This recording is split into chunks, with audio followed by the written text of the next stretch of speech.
Christmas, 1968, when man first cut the silver cord of Earth's gravity to orbit the moon.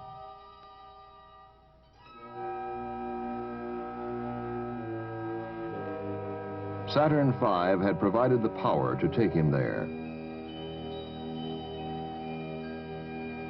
The command and service modules had sustained him.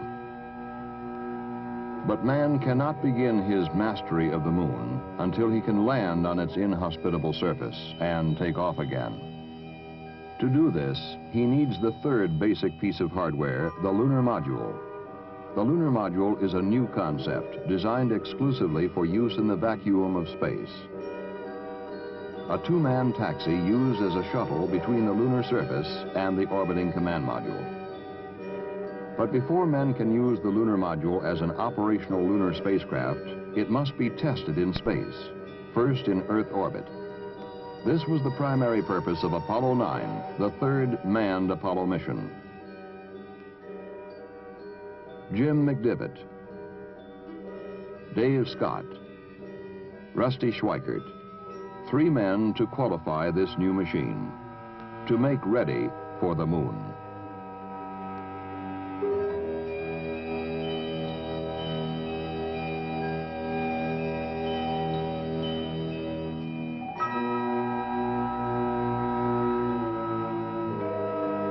This was the most complex system ever sent into space. First, the Saturn V, 7.5 million pounds of thrust from its first stage alone, over 3 million working parts. Then the lunar module, well over 1 million parts. And the command and service modules, over 2 million parts. 35 seconds in counting. March 3rd, 1969, the countdown for the launch of Apollo 9 was underway. Each piece checked out before launch. Computer monitors, 20 seconds. Guidance release, 15, 14, 13, 12, 11, 10, 9. We have ignition sequence start. 6, 5, 4, 3, 2, 1, 0. All engines running. Commit. Liftoff. We have liftoff at 11 a.m. Eastern Standard Time.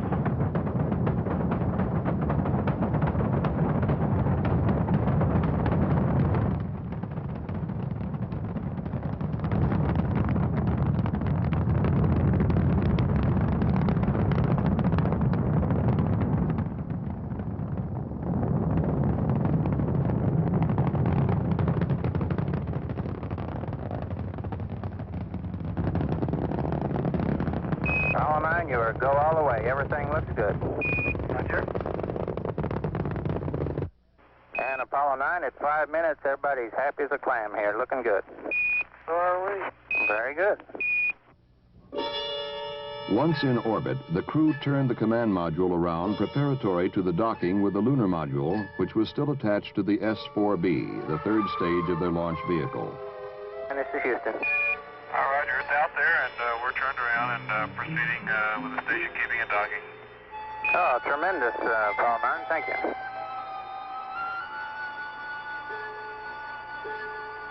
Go, Apollo 9. We're about 25 feet now on the closing point. Copy.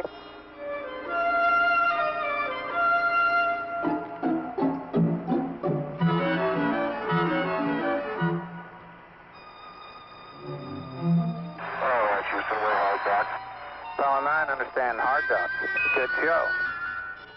The next maneuver, to activate the springs which would eject the lunar module command module configuration from the S-4B. Apollo 9, you are go for ejection. Roger, go for ejection. Houston, Apollo 9. We've had a successful ejection, and we're presently separating very slowly from the S-4B. We've got them in sight out all the windows. Oh, sounds beautiful. Next, the S-4B engine would be ignited to send it away from Apollo 9, away from possible interference with their complex mission. Apollo 9, Houston. Looks like we're going to be right down his tailpipe. No ignition on the S-4B. It's on the way. It's just like a bright star disappearing in the distance. For the rest of the first and second days, Apollo 9 would fly in this configuration. 4 burns of the service propulsion system would optimize the orbit for the coming maneuvers. These burns could be roughly correlated to the mid-course corrections of a lunar mission. Then, on the third day, the crew cleared the tunnel connecting the command and lunar modules of the probe and drogue docking mechanism. This would open the tunnel for the transfer of McDivitt and Schweikert from the command module to the lunar module. Houston, just for info, tunnel clearing went pretty much according to plan. Apollo 9, Houston's reading you loud and clear. Roger, I know a little piece of info for you. The drogue looks as good as new. Roger, Apollo 9. With 2 spacecraft now in operation, new code names were introduced. The cone-shaped command module known as Gumdrop, the insect-like lunar module called Spider. Throughout the day, McDivitt and Schweikert would test every system of the lunar module. The major event of the day would be a burn of the lunar module descent engine. This engine, which will eventually be used for the actual lunar landing, would be under the manual control of Spacecraft Commander McDivitt for a large portion of the burn. Okay, there's ignition.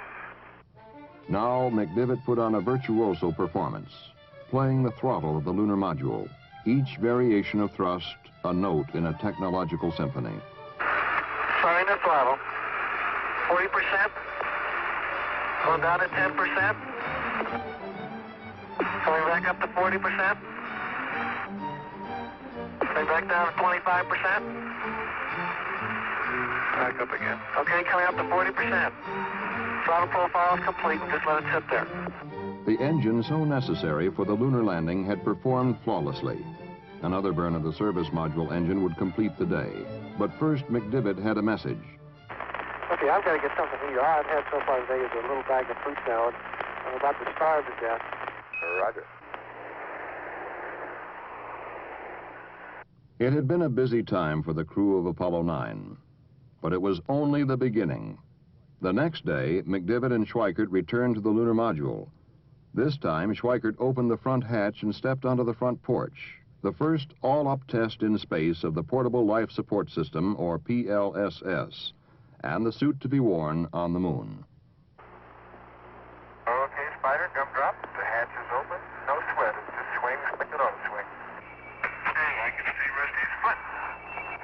Can you see me wiggling my toes? Schweikert was attached to the lunar module only by a safety tether. With his own life support and communication systems, he was virtually an independent one-man spacecraft. His call sign as the third link in communications, Red Rover. Oh boy, what a view. That's spectacular. It really is. Alone in the command module, hatch opened, Dave Scott also had work to do. Okay, Dave, come on out. Okay. I'm gonna let the camera run here. Taking pictures of everybody taking pictures. Yeah, you want to retrieve the sample? Garage, that's a good idea. Now, both Scott and Schweikert were retrieving experimental thermal samples attached to the exteriors of the lunar and command modules. Because of Schweikert's upset stomach the previous day, his extravehicular transfer from the lunar module to the command module, to be used if the transfer tunnel were blocked, was curtailed. But the remaining EVA, which lasted for 37 minutes, demonstrated not only that an extravehicular transfer was possible, but gave a good workout to the spacesuit and life support system that will later be worn when exploring the surface of the moon. It had been another long, hard day, the first and only EVA scheduled for Apollo until the exploration of the lunar surface. But the next day was the biggest test of them all. With McDivitt and Schweikert in the lunar module, Scott alone in the command module, the 2 vehicles undocked.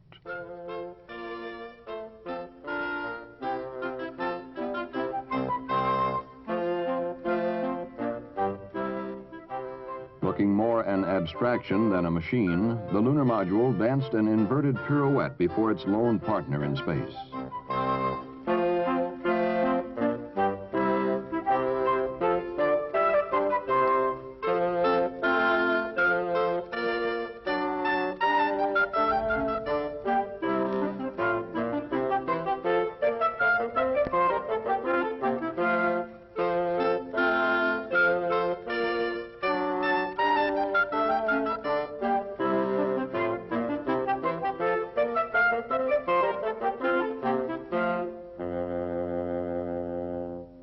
Firing its descent engine, the lunar module would pull away from the command module to a distance of about 100 miles.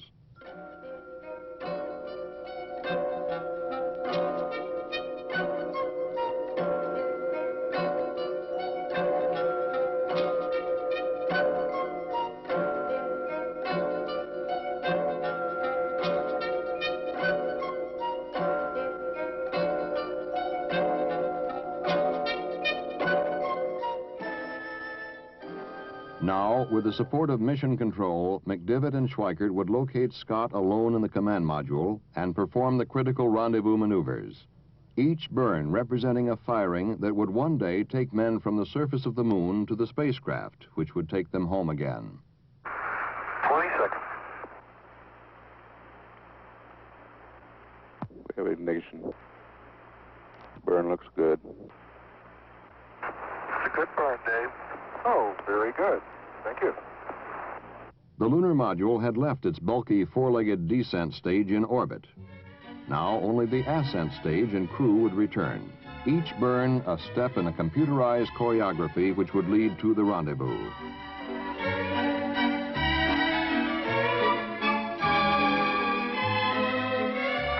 I see him out there coming in the sunlight. Great. You're the biggest blast falling into the sky I've ever seen.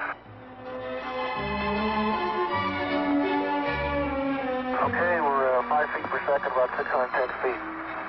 Okay. But you're upside down again. Hey, I was just thinking, one of us isn't right side up.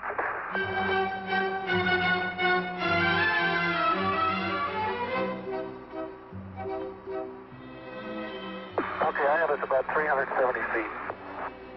Okay, looks closer than that. You're done with it, though? How does that sports car handle, Jim? Pretty nice. In order to dock, McDivitt needed to use a sighting device on the lunar module docking window. However, the brilliance of the sunlight made using the sight difficult. Alone in the command module, Scott helped talk McDivitt in. Well, you're coming fine. Just keep coming easy like that. It's going to go forward to your right a little bit, relative to your body. Well, it's translation, but I can't tell what my attitude is, Dave. If I don't see it, so there it is, there. Now you're coming in. Keep it coming. You're almost there. You're about there. I have capture. Really good. Okay. Why don't you take a break for a while? Man, when I take a break, I'm going to bed for 3 days. It had been a full 5 days, but the lunar module had checked out beyond expectations. In all aspects, it seemed ready for the moon. Now it was time to jettison the ascent stage of the lunar module to free the command module for the remainder of the mission. When a safe clearance had been established, the final test, the ascent engine of the lunar module was ignited to burn until its propellant ran out. The crew of Apollo 9 watched as their lunar module, now crewless, arced away from them. Hey, it's really moving out. I hope I didn't forget anything on board it. You're sure a long ways away. For the last 5 days, the flight of Apollo 9 settled into a routine of picture-taking and observations, with an occasional burn to refine the orbit. But this routine was a look into the future, a future when manned orbiting space stations, operating in concert with unmanned scientific satellites, could examine the Earth from this vantage point. When cameras such as those on Apollo 9 will take multiple spectrum photographs from visible light through the infrared, locating hitherto untapped geological and biological resources. And perhaps even more important, when man can look at his world with a new perspective, quantitatively and qualitatively observe the results of his actions on the face of his world. For with the power man controls, he can change the nature of his planet. He can no longer think of unrelated occurrences. He must realize that he exists within the structure of Earth's planetary ecological system. He can observe with this new technology the results of his interaction with his environment. Water pollution on the coast of the United States. Air pollution of a major city. The results of damming a river, of irrigating a desert. But Apollo 9 was not an orbiting laboratory. It was the third manned mission of Apollo, and it was time to come down. The prime recovery area had been shifted several hundred miles because of weather conditions in the original recovery zone.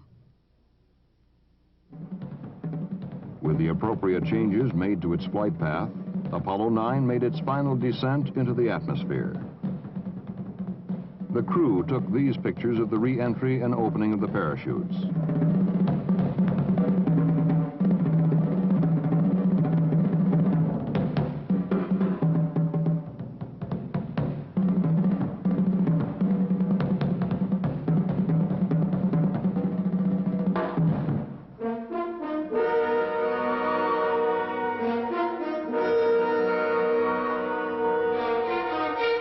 The 10-day mission of Apollo 9 had met all its major goals.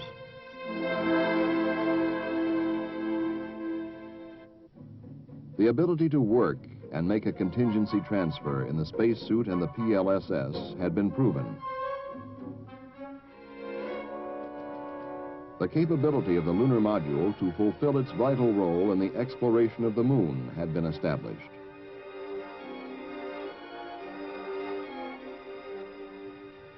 The flight of Apollo 9 showed that we are indeed ready for the next step in meeting what may be the most significant challenge of our time, the conquest of the moon.